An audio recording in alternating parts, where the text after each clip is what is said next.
Hi traders, welcome back. കഴിഞ്ഞ വീഡിയോയിൽ നമ്മൾ പറഞ്ഞിട്ടുണ്ടായിരുന്നു മാർക്കറ്റിൽ ഒരു ഗ്യാപ്പ് അപ്പിൽ ഓപ്പൺ ചെയ്തു, അല്ലെങ്കിൽ ഒരു മാർക്കറ്റ് എവിടെയാണോ ഒന്നിനെ ക്ലോസ് ചെയ്ത് അതിൻ്റെ മുകളിൽ കുറച്ച് നേരം കൺസോൾട്ടേഷന് ശേഷം മാത്രം മാർക്കറ്റ് മൂവ് ചെയ്താൽ മാത്രമേ നമുക്കൊന്നുള്ളൂ ഒരു മൂവ്മെൻറ്റ് കിട്ടാനുള്ള സാധ്യതയുള്ളൂ.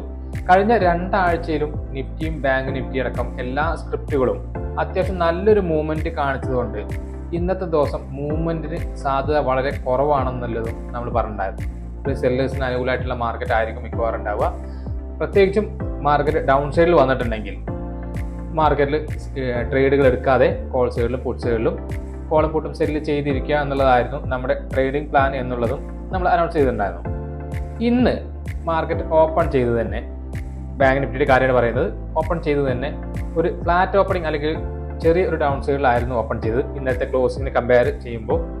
പക്ഷേ മാർക്കറ്റ് എന്ത് ചെയ്തു? അവിടുന്ന് കൺസോൾട്ടേറ്റ് ചെയ്ത് ഒരുപാട് സമയം കൺസോൾട്ടേഷൻ കഴിഞ്ഞതിന് ശേഷമാണ് എന്ത് ചെയ്തത്? ചെറിയ ഒരു അപ്സൈഡ് മൂവ്മെന്റ് തന്നത്.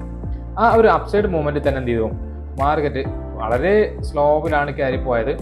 അപ്പോൾ നമുക്കറിയാം മാർക്കറ്റ് ഉച്ചയ്ക്ക് ശേഷം അല്ലെങ്കിൽ 1 മണിക്ക് ശേഷമാണ് സത്യം പറഞ്ഞാൽ മാർക്കറ്റ് കുറച്ചെങ്കിലും ഒരു മൂവ്മെന്റ് തന്നത്. അതുവരെയൊക്കെ എന്ത് ചെയ്തിട്ടുണ്ടായില്ല, മാർക്കറ്റിൽ മൂവ്മെന്റ് ഒന്നും ഉണ്ടായിരുന്നില്ല. പക്ഷെ മാർക്കറ്റ് മൂവ് ചെയ്തു.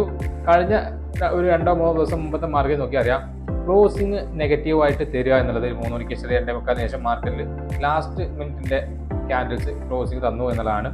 അതിനുശേഷം അടുത്ത ദിവസം ഓപ്പൺ ചെയ്ത് ഗ്യാപ്പ് അപ്പ് ഓപ്പൺ ചെയ്തു, മാർക്കറ്റ് നന്നായിട്ട് അപ്പ് സൈഡിലേക്ക് മൂവ് ചെയ്തു എന്നുള്ളതാണ്.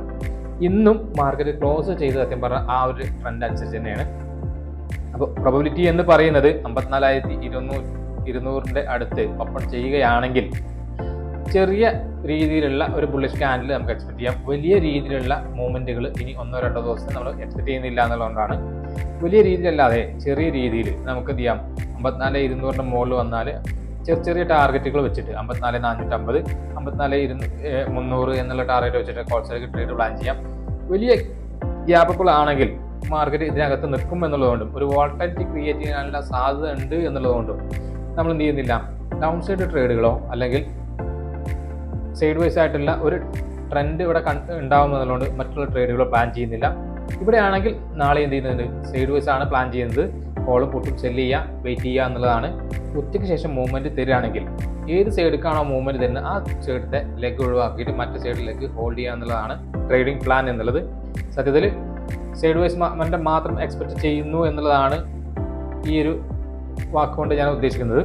കോൾ സൈഡിലേക്ക് മൂവ് ചെയ്യുകയാണെങ്കിൽ ഉച്ചയ്ക്ക് ശേഷമാണെങ്കിൽ എന്ത് ചെയ്യുന്നുണ്ട്, ഇന്നത്തെ പോലെ ഞാൻ ചെറിയൊരു ട്രേഡ് മാത്രമേ പ്ലാൻ ചെയ്യുന്നുള്ളൂ. വലിയ ക്വാണ്ടിറ്റിയിലൊന്നും പ്ലാൻ ചെയ്യുന്നില്ല. ഇനിയുള്ള 2-3 ദിവസം വലിയ ക്വാണ്ടിറ്റി ഇല്ലാതെ ആക്ച്വൽ ക്വാണ്ടിറ്റിയുടെ 5-6 കുറഞ്ഞ ക്വാണ്ടിറ്റി മാത്രമേ ട്രേഡ് ചെയ്യുന്നുള്ളൂ.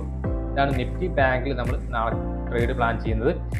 നിഫ്റ്റി പിൻ നിഫ്റ്റി ആണെങ്കിൽ അത്ര തന്നെ മൂവ് ചെയ്തില്ല, വളരെ ചെറിയ മൂവ്മെന്റ് എന്ന് പറയാൻ പറ്റും. നമുക്ക് കാണുമ്പോൾ വലിയ മൂവ്മെന്റ് അല്ലെങ്കിൽ 0.6% മൂവ് ചെയ്തെന്ന് സ്ക്രിപ്റ്റിലുണ്ടെങ്കിൽ പോലും ഈ ഒരു മൂവ്മെന്റ് കണ്ടു കഴിഞ്ഞാൽ നിങ്ങൾക്ക് അറിയാൻ പറ്റും അത് എത്രത്തോളം സ്ലോവിലായിരുന്നു എന്നുള്ളത്. നമുക്ക് എന്ത് ചെയ്യാൻ പറ്റില്ല, 25,000 എന്നുള്ള ലെവലിൽ ആയതുകൊണ്ട് മാർക്കറ്റ് 25,000 അടുത്ത് ക്ലോസിങ് തന്നത് എന്നുള്ളതുകൊണ്ട് ട്രേഡ് ചെയ്യുമ്പോൾ എന്തുണ്ട്, വളരെ റിസ്കിയാണ് എന്നുള്ളത് തന്നെയാണ്. 25,050 മുകളിൽ 25-50 മുകളിൽ മാർക്കറ്റിൽ ക്ലോസിങ് തന്നിട്ടുണ്ടെങ്കിൽ ഒരു കോൾ സൈഡിലേക്കുള്ള ട്രേഡ് എന്ത് ചെയ്യായിരുന്നു, നമുക്ക് പ്ലാൻ ചെയ്യായിരുന്നു, കുഴപ്പമുണ്ടായിരുന്നില്ല.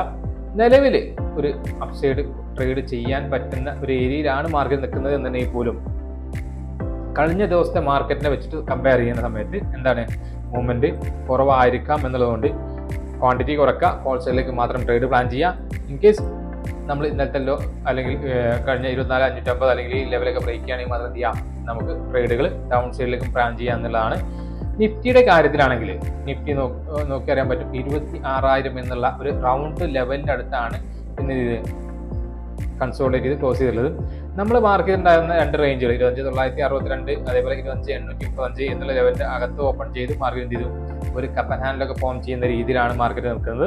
ഇനി നമുക്കൊരു ട്രേഡ് കിട്ടണമെന്നുണ്ടെങ്കിൽ 26,000 മുകളിൽ ഒരു 15 മിനിറ്റിന്റെ ക്യാൻഡിൽ ക്ലോസ് ചെയ്യണം. അതിനുശേഷം മാത്രം എന്ത് ചെയ്താൽ മതി, ഒരു ട്രേഡ് പ്ലാൻ ചെയ്താൽ മതി. അങ്ങനെയാണെങ്കിൽ 26,149 അതല്ലെങ്കിൽ അതിന് മുകളിൽ പോകാനുള്ള സാധ്യത കൂടെയാണ്. വലിയ ഗ്യാപ്പ് അപ്പുകൾ ഞാനൊരു പ്രോപ്പർട്ടി സിനാരിയോ ആയിട്ടാണ് കാണുന്നത് മാർക്കറ്റിൽ. നിഫ്റ്റി ആണെങ്കിലും ബാങ്ക് നിഫ്റ്റി ആണെങ്കിലും ഫിൻ നിഫ്റ്റി ആണെങ്കിലും എല്ലാ വലിയ ഗ്യാപ്പ് അപ്പ് ആണെങ്കിലും ഒരു 0.5% മുകളിലോ 1% മുകളിലോ ഗ്യാപ്പ് അപ്പ് ഓപ്പൺ ചെയ്താൽ ഞാനൊരു പ്രോഫിറ്റ് ബുക്കിംഗ് സിനാരിയോ കാണുന്നതുകൊണ്ട് ഞാൻ അങ്ങനെ വന്നു കഴിഞ്ഞാൽ കുറച്ചുകളിലേക്കുള്ള ട്രേഡുകൾ മാത്രമാണ് പ്ലാൻ ചെയ്യുന്നത്. അതല്ലാത്ത കേസിൽ എന്ത് ചെയ്യുന്നുണ്ട്, കോൾ സൈഡിലേക്കുള്ള ട്രേഡ് പ്ലാൻ ചെയ്യുന്നത് എന്നുള്ളതാണ്. ഇനിയും നമുക്ക് അറിയാം ഇപ്പം നമ്മുടെ മാർക്കറ്റ് ഏറ്റവും ഓവർ ബോട്ട് ആയിട്ടുള്ള ഒരു മാർക്കറ്റ് ആണ് എന്നുള്ളത്. അതുകൊണ്ട് തന്നെയാണ് ഒരു കറക്ഷൻ ശേഷമുള്ള മാർക്കറ്റ് ആണെങ്കിൽ നല്ല സ്ട്രെങ്ത് കിട്ടും എന്ന് ഇതിനു മുമ്പ് പറഞ്ഞായിരുന്നു. ഒരു നല്ലൊരു കറക്ഷൻ തന്നിട്ടുണ്ടായിരുന്നു, അതിനുശേഷം അത്യാവശ്യം നല്ലൊരു മൂവ്മെന്റ് തന്നു മാർക്കറ്റ്. ഇനി ഈ മൂവ്മെന്റുകൾ നിങ്ങൾ ക്യാച്ച് ചെയ്യാൻ നോക്കുക എന്നുള്ളതാണ്. ഒരു ഫിക്സഡ് സ്റ്റോപ്പ് ലോസ് വെക്കുക, അതിന് എഗെയിൻസ്റ്റ് ചെയ്യാം. നിങ്ങളുടെ ടാർഗറ്റ് എത്ര മാക്സിമം എത്ര കൂട്ടാൻ പറ്റുന്നോ അതായിരിക്കും ഏറ്റവും നല്ല ട്രേഡുകൾ. ഇന്നും പ്രീമിയം കോൾ സൈഡിലേക്കാണ് എന്ത് ചെയ്തിട്ടുണ്ടായിരുന്നത്, ഒരു സമയത്ത് കൂടിയിട്ടുണ്ടായിരുന്നത്. പുട്ട് സൈഡിലേക്കുള്ള പ്രീമിയം വളരെ സ്ലോവിലാണ് കയറുന്നത് എന്നുള്ളതും, പുട്ട് സൈഡിൽ പ്രീമിയം കമ്പാരിറ്റീവ്ലി കുറവാണ് എന്നുള്ളതും, കോൾ സൈഡിലേക്ക് മാർക്കറ്റ് മൂവ് ചെയ്യാനുള്ള സാധ്യത കൂടുതലാണ് എന്നുള്ളത് തെളിവാണ്. ഓക്കെ, അപ്പോൾ ഇതൊക്കെ നമ്മൾ എന്ത് ചെയ്യണത്, ഇൻഡിക്കേറ്റ് ചെയ്യുന്നത് മുഴുവൻ കോൾ സൈഡിലേക്കുള്ള ട്രേഡുകൾക്കാണ് ഏറ്റവും കൂടുതൽ ഇമ്പോർട്ടൻസ് കൊടുക്കേണ്ടത് എന്നാണ്. വീഡിയോ നിങ്ങൾക്ക് ഇഷ്ടപ്പെട്ടു എന്ന് വിചാരിക്കുന്നുണ്ട്. ഇഷ്ടപ്പെട്ടിട്ടുണ്ടെങ്കിൽ തീർച്ചയായും ലൈക്ക് ചെയ്യുക, ഷെയർ ചെയ്യുക, അതേപോലെ സബ്സ്ക്രൈബ് ചെയ്യുക.